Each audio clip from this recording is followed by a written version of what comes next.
Well, we got about an hour before my next stop, so I figured I'd go live here. See if anyone wants to hop on. You know, it's crazy on YouTube specifically. A lot of the live videos that I run into are atheists trying to debunk Christianity. And I'm constantly surprised at how little Christians engage with YouTube. YouTube, same thing with Instagram. There's not a whole lot of, I feel like there's more on Instagram. Probably not TikTok. I feel like TikTok and Instagram are probably the two worst for atheist apologists. There's a lot of Christians out there that make good content, but we need more. We gotta have more Christians engaging with the culture. You know, that's what Paul did. He went town to town, synagogue to synagogue until he got kicked out. He went to the marketplace and he preached. He engaged with the people around him. And the internet, Facebook, Instagram, YouTube, all of that, that is the marketplace of ideas. So we got to be able to hop on there and talk about these things openly. So, yep, that's what. So I got about an hour before I gotta hit the road again and go to my next stop. I'm up here in Spokane, Washington. Very scenic drive for sure. And it's funny because I don't know how you can drive roads like this and not see the goodness of God, not see the clear evidence of God. Romans 1 says that creation clearly shows that God exists. Creation and the conscious clearly show that God exists, so that all people are without excuse. So there's really no excuse to be an atheist. You know, all atheists, there's really no such thing as an atheist. They don't really exist. Everyone knows God exists. People will either love him, honor him, or they will suppress that knowledge in their unrighteousness. So there's really no such thing as an atheist or an agnostic. You know, I remember my first, actually all three of my debates, they were all self-professed agnostics. I think maybe Chris, I don't know if he was agnostic. He might have just been straight up atheist. I'm not really sure. But I remember Robert, the first debate I ever did. Man, that guy.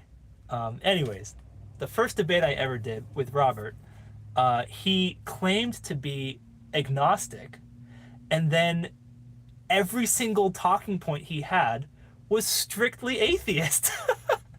And it amazes me because, you know, whenever you get into these conversations with agnostics, quote unquote, it's like, you know, they try to take a middle of the road approach and they say, well, you know, it could be that God exists, but maybe he doesn't. But they always side on that he doesn't. They never say, like, it's very rare that I'll engage with an agnostic and they'll be like, you know, that's a really good point. I didn't think about that. I need to consider my own position a little bit more. That doesn't happen. They always revert back to one side. They never want to grant the possibility of God. It's always, you know, it's like they wear the title agnostic so that they don't seem so militant in their opposition against God. But then when the rubber meets the road, they just, you know, revert back to their atheism. So anyways, yeah, that was frustrating. I have a reefer the back of my truck back there, so if you hear a background hum, that's what that is, a reefer. I drive semis, and I drive food around, so there's a reefer back there blowing the cold air around so the food stays nice and cold. The second debate I ever did, that one was, who was that one with? That one was with Wes. His name was Wes. That one was interesting. Really great guy. I'd love to debate him again sometime if he ever wanted. But yeah, I don't know. That one was. There's a certain level with debating. You have to be able to go blow for blow. You have to be able to like, it's an art, you know. If you just talk, it gets really boring really fast. You have to be able to, you know, like you almost want to be enemies, even if you're not, like, you want to be able to fight rhetorically and fight with ideas and wrestle. You know, if two boxers got in the ring and they just kind of weren't really going at it, it'd be quite boring. So you have to be able to argue, and you have to be able to be, you know, entertaining while you argue. Otherwise, it just kind of gets off in the weeds, and it doesn't really get that. It doesn't really get anywhere, you know. And I feel like that's what kind of happened with that debate. If I ever debated him again, I think we would have to do a moderator or something to really keep it on topic, because that one really got. I think we were talking about 3D printing and the shape of the earth and stuff like that, and it's like, you know, I respect him, smart guy, I really enjoyed our conversation, but man, you know, you have to be able to stay on topic and wrestle through the topic of the existence of God, and I feel like we didn't really do that. The third debate I ever did with Chris May, that one was fun. I really liked that one. He was a smart guy. He didn't do any of the stuff that Robert did. Robert Setlog, he on YouTube, he goes by Organized Chaos. He does a bunch of the Disney stuff.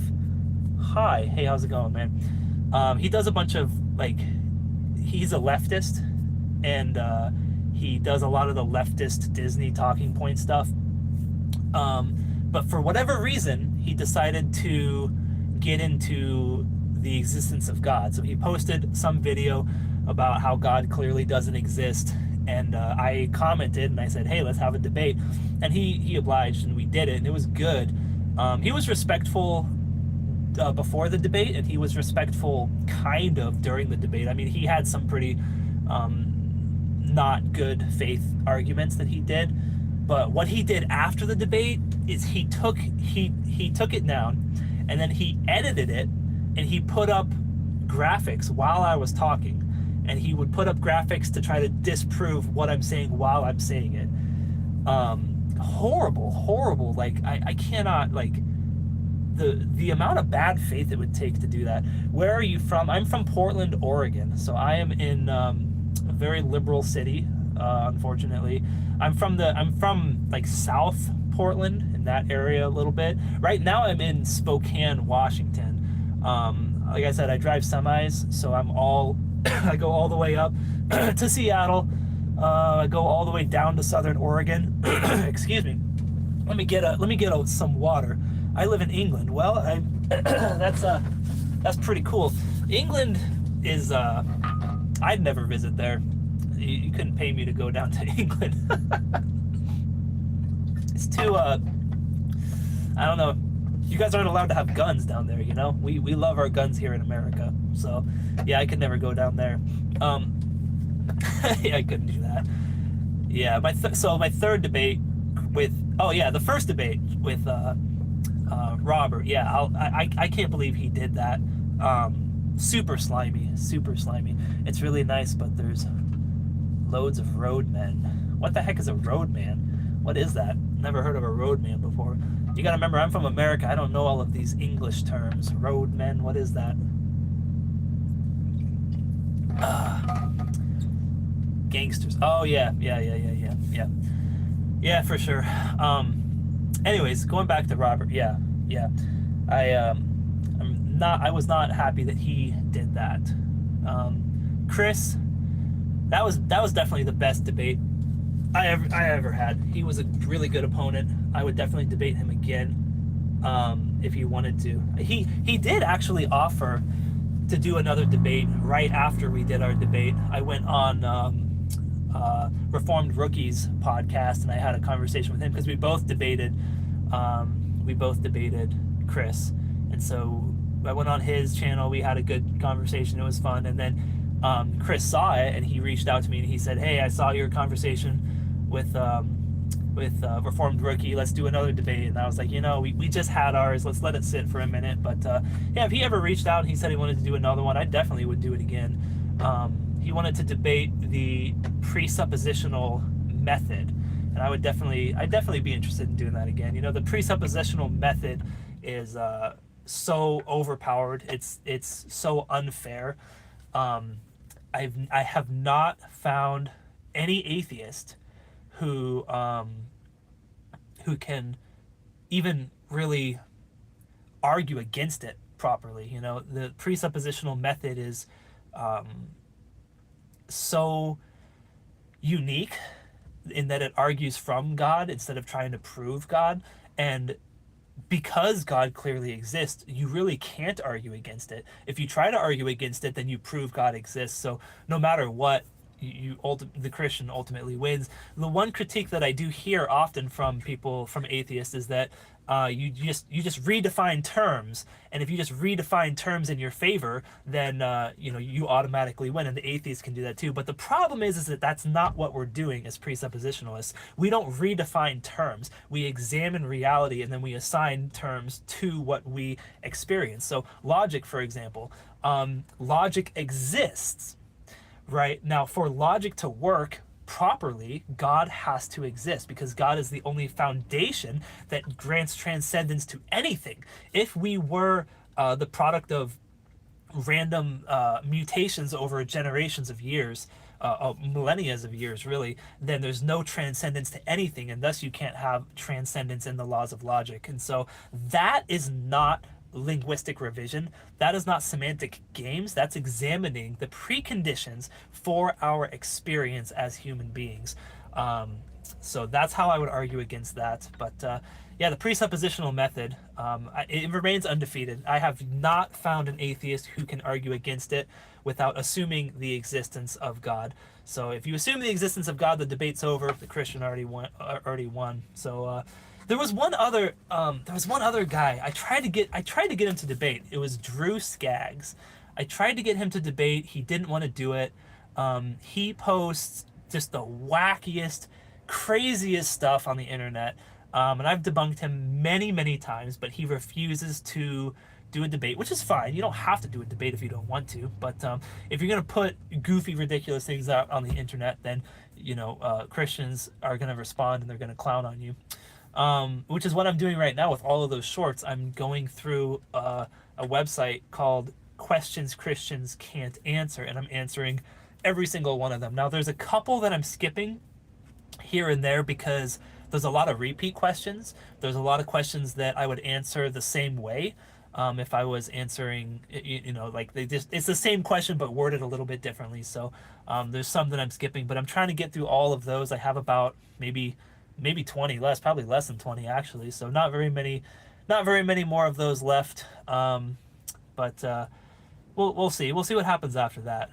Before that, I was doing MSN.com posted 20 questions that Christians can't answer, and I answered every single one of those. So it's really not easy. I think the biggest thing for Christians to remember is the Bible is the greatest apologetic textbook. There's so many Christians who have not read their Bible, and that has to be remedied before you ever get into apologetics. You have to be able to know your Bible before you try to debate an atheist. For example, my first debate, Robert Setlock, he raised the issue of slavery. He said, well, the Bible supports slavery, and because I know my Bible, because I've read my Bible, I was able to say, actually, no, it doesn't. Here's what happens if you kidnap someone and enslave them. So you got to be able to know your Bible. You have to know what your Bible says before you try to do apologetics. But we're coming up on 15 minutes here, so Blue 692, I don't know if you're still watching, but if you have any questions I can answer real quick. Other than that, I'm gonna head on out. I'm gonna call it a day, and we'll keep posting as much as we can. But if you are still here, I'll give you a second to write your response. If not, I'm gonna go ahead and get out of here. Yeah, we'll see. Tomorrow I go back down to Portland. But for tonight, I'll be here in Spokane. Hopefully I'll be doing more live. We'll see. It just depends on when, whenever I can find time. So time is hard to come by these days, that's for sure. Any questions? Any questions about the existence of God? With these last few seconds, and then I'm gonna get on out of here. God clearly exists. The Bible is true. Christianity is the only true religion. Every single other religion is fake. with that, I'm gonna go ahead and call it.